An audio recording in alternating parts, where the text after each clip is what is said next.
আসসালামু আলাইকুম। আপুরা সবাই কেমন আছেন? আলহামদুলিল্লাহ, আমিও ভালো আছি।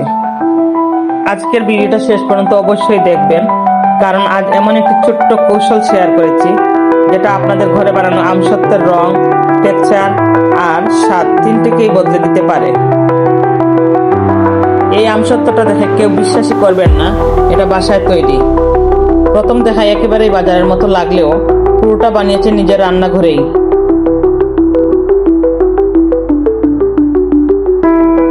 আমরা সাধারণত আমসত্ত্ব বানানোর সময় ক্যারামেল ব্যবহার করি না, কিন্তু আমি আজ ক্যারামেল ব্যবহার করেছি। এই একটি পরিবর্তনে রং হয়েছে আরো সুন্দর, টেক্সচার হয়েছে দারুণ স্মুথ, আর স্বাদ হয়েছে এতটাই মজাদার যে এক টুকরো খেয়ে থামা কঠিন। কি কি উপকরণ ব্যবহার করেছি, কখন ক্যারামেল যোগ করেছি, আর কিভাবে নিখুঁত টেক্সচার পেয়েছি, সবকিছু ধাপে ধাপে এই ভিডিওতেই দেখিয়েছি।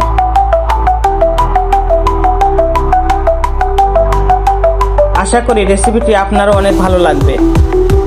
সবাই ভালো থাকবেন, সুস্থ থাকবেন, আমাদের জন্য দোয়া করবেন আর আমার সাথে থাকবেন। আসসালামু আলাইকুম।